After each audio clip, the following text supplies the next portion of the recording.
congratulations to all of you for finding our little room, which I think is really impressive. Now, this is the first seminar where I think I've known nearly everyone. Oh, am I not going? Yeah.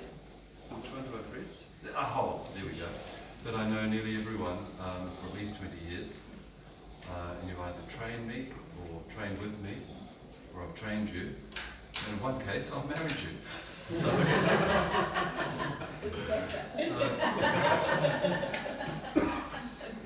there are a few I don't know, and it's a great pleasure to have you amongst us.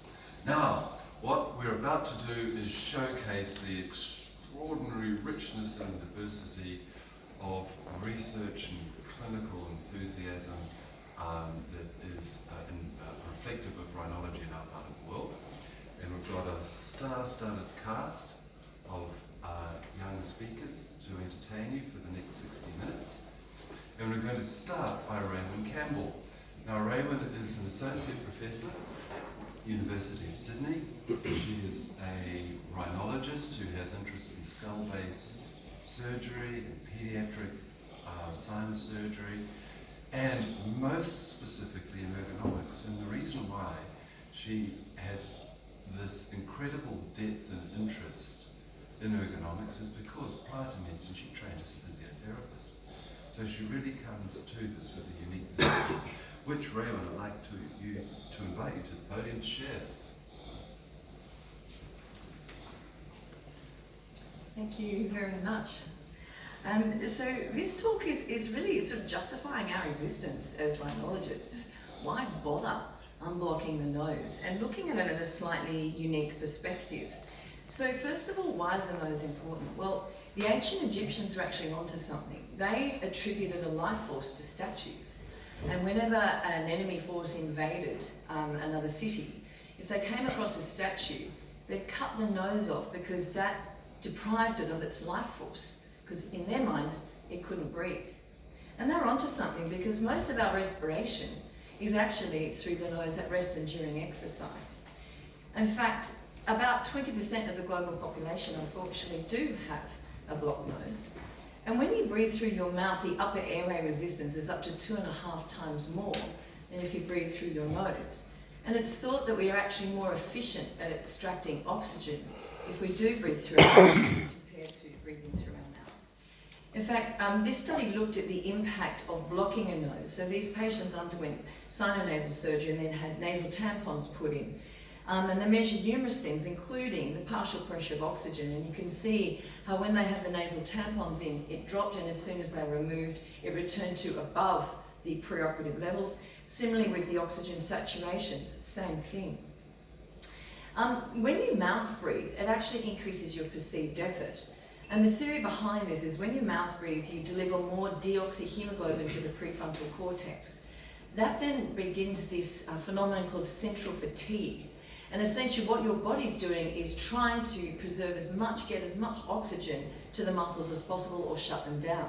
So it basically sends less motor commands to the peripheral musculature, and therefore your perceived effort increases, and so as does your perceived exhaustion. And this is why often mouth breathing actually manifests as shortness of breath. So mouth breathers actually fatigue more and earlier during exercise than nose breathers do. And that's because nasal breathing is our natural physiologic respiratory default mechanism. In fact, mouth breathing is really just a compensatory way for us to breathe. And it's only really designed to be a short-term method, only during strenuous exercise. In fact, we should only really mouth breathe when we get to above 50% of our VO2 max. And the problem is when you nose breathe, you have to divert. When you're a mouth breather, you can't use your nose to breathe, so you actually use your mouth to breathe at lower than 50% of your VO2 max. So the impact of mouth breathing on posture is another thing I really wanted to address, and that's because mouth breathers adopt a head-forward posture, and they overuse the accessory muscles of inspiration or respiration. Now what this head-forward posture does is it does improve your airway patency. You're doing everything you can to breathe. It allows you also to breathe whilst maintaining a horizontal gaze. It reduces your chances of waking up at night, and it reduces that sensation of shortness of breath. So we're doing whatever we can to breathe, but it comes at a cost. Now, as children grow, they develop in their frontal, sagittal and dorsal postures, and in order to do that, they need to breathe through their noses.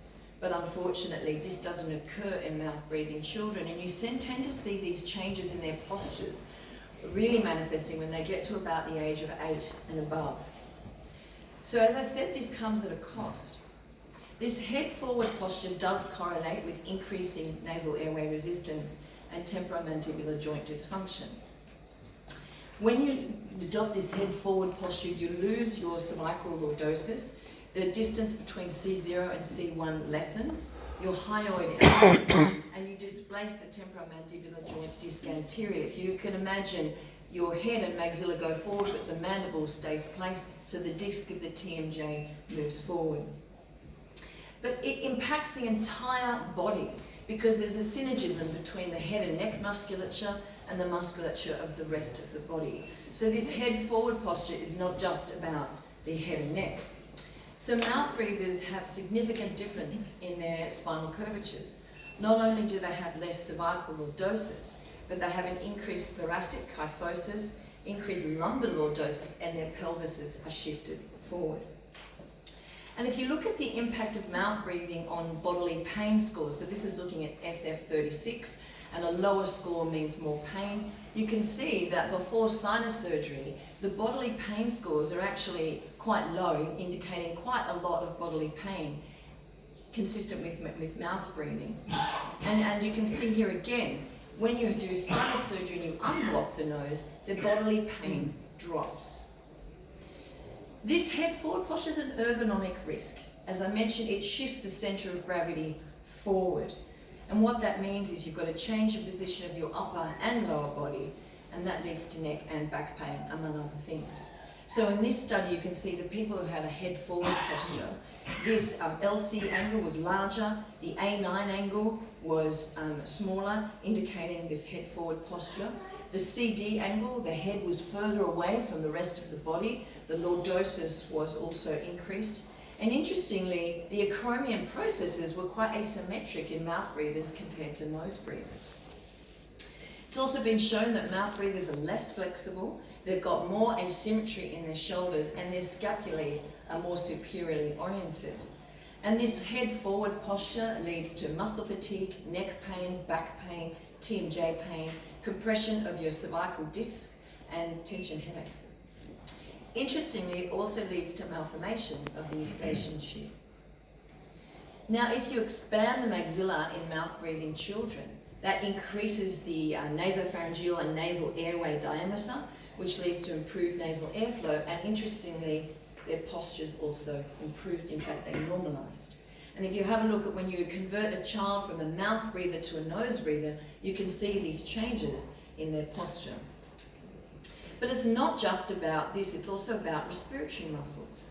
So normal respiratory mechanics actually have a potent role on our musculoskeletal system, and that's because they play a key role in both posture and stabilizing our spines. Mouth breathers, both adults and children, have poorer respiratory biomechanics and exercise capacity. And that's because this head-forward posture and accessory muscle use is a biomechanical disadvantage, because it changes the length-tension muscle relationship to one that is less advantageous. And also accessory muscles, they're predominantly type 2 or fast twitch muscle fibers, and they're not very fatigue resistant. These muscles fatigue incredibly easily. So with the diaphragm, when you mouth breathe and you use these accessory muscles, you elevate your thorax. Therefore, the diaphragm loses its synergism with the abdominal musculature, and it's less effective. But the respiratory muscles strengthen and pulmonary function improves in children when you get them to nose breathe. Also, if you look at adults, when you unblock their noses, this study showed that also their pulmonary function improved. So mouth breathing is not the physiologic normal method for us. It's inefficient compared to nose breathing. It negatively alters our posture and it weakens our muscles of respiration. It causes pain. It may cause a sensation of shortness of breath, and this is alleviated by converting them to nose breathing. And going back to the theme of this conference, the freedom to breathe, I'd like to highlight that further. So let's start unblocking noses. Thank you. Because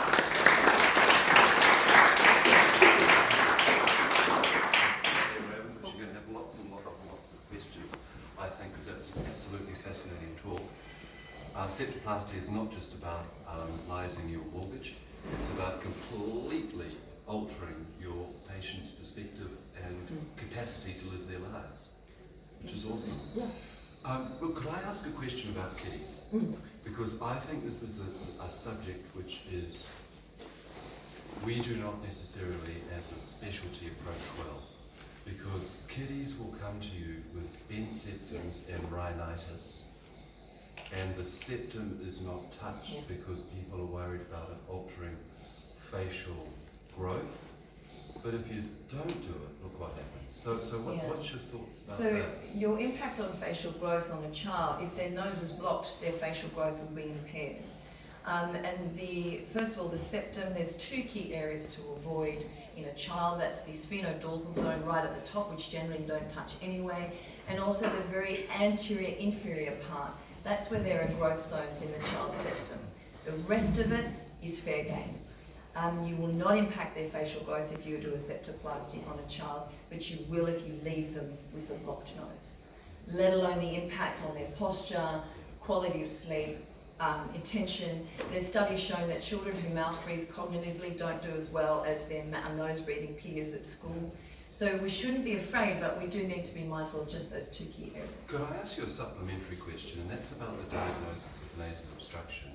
In children who are relatively young, who have been mouth breathing for all of their life, and you say, how's your nose going? It goes, great. And they've got 2 green 11s and their mouth is open. Yeah. They don't know any different. Of course they don't. Yeah. And you see that in adults with CRS as well. They don't know any different because especially the cystic fibrosis patients. Yeah. So, I mean, there are ways of measuring with peak flow, etc. But often the best way is getting the parents to video the sleeping and watching your child look good like that. Because there is a little bit of resistance on the part of the parents sometimes to have their child have significant surgery. Fair enough. Yeah, absolutely. And I think it's all about explaining to the parents, but never force the parents when you've got time. You really want to do it while the child is still growing, but you've got plenty of time. So if the obstruction isn't significant, you can leave it for a few years until the child's a little bit older. But I've done a septoplasty in a 3-year-old who was significantly obstructed. And turbinate's a fair game in any age? Turbinate's a fair game. The inferior turbinate is an independent structure. It does not impact the growth of other parts of the face. It has its own growth centre. So by operating on the turbinates of children, you will not impact facial growth. In fact, if you leave them, you will. And how else do you treat rhinitis? What children's going to take a child 3 or 4? You've got to hold them in a head block to get space. On the other side of the spectrum, there's the children in my practice who come in, referred by the GP saying that they are mouth breathers. And when in clinic you ask them to keep the lips closed and breathe normally, and they will breathe normally through the nose. So we should be aware of that also. But that's not necessarily a test. I mean, I've had allergic rhinitis all my life, and if you asked me to do that, sure I could. It wasn't easy and it wasn't pleasant. What I mean is that you don't see any abnormality also inside the nose. Yeah, but there's still a mouth got to get them to video the sleeping, etc. Yeah. And it might take a few consultations with the family, and that's fine. This is not cancer, it's not life-threatening. We've got time. How about the limitations? Which area you operate child for tonsils or adenoids? Because for a few patients I've had in my life in Australia, they told me that there is limitation after 8 years operating tonsils and adenoids. If they're big, take them out. Yes, I'm aware of that, but is that law in medical law in your country? No. So this misunderstanding between patients. Yeah. I don't know if any of the other Australians or New Zealanders in the audience are aware of it. No, I'm not at all. Thank you. No, don't go yet. I've got one further question for you. It's about elite athletes and noses. Now, Raywin comes from the country second to only New Zealand for the number of gold medals won at the Olympics per capita. Really? And we've only got the advantage because we're so tiny. So what do you do for Yeah. elite athletes? And should you be at the Academy of Elite Would Athleticism, love to. fixing all their noses to, Yeah. get that extra 0.01 second off? So I have a postgrad in exercise and sports physiology, and as part of my research, I came across this thing called I forgot what it is. It's basically a training thing where they encourage elite athletes to breathe through their noses longer before converting to breathing through their mouths, and those athletes actually performed better and had greater endurance. So it's now actually a training. It's a training program where they're training elite athletes to nose breathe for longer, so they get to a higher part of their VO2 max, not that 50%, but they're getting to 60 and 70 before they have to use their mouths to breathe. And those athletes actually performing better. Yeah. Do you think it would be reasonable if they all had an endoscopy? If you know, I'm quite serious, They're you went, symptomatic. yeah. I think for like the runners and especially the aerobic, but also the endurance athletes, swimmers maybe not so much, because swimming is mostly about mouth breathing. Just 1 second. Can you tell me something about the septal operation of the child? Which year? Because it's changing the perspective. Which year you can operate the child who have a septal deformation? How old is the patient? Oh, how young? Oh, okay. It depends on how significant. So there are some papers that are operating on newborn babies with a septal, like doing a septal reduction, because about 52% of babies are born with a septal deviation. So there are some papers where like 1-2 day old babies were getting like a close reduction. Yeah, manipulation. Yeah, manipulation. Yeah. Not that I'm proposing that, but if you've got a baby that's really struggling, then I would say do it. So most recently we had a baby who was about a few months old and was getting cor pulmonale, etc., because of their nasal obstruction. And yes, we did do a modified septoplasty in that child. But unless it's causing severe obstruction, you wait for them to get a little bit older. Ideally, you want to do it before about the ages of between 6 to 8. But you would only do it younger if they're, like this child had cor pulmonale. The 3-year-old I did had cystic fibrosis and it was really impacting their lung function. Brilliant. Thank you very much indeed, Brad. Our second speaker is not an Australasian, well, he's an honorary Australasian now. He's actually Swiss. Now, one of the great pleasures that those of us who are a bit more senior have is having fellows from elsewhere in the world. And Dominic spent a year with Elke in Adelaide, both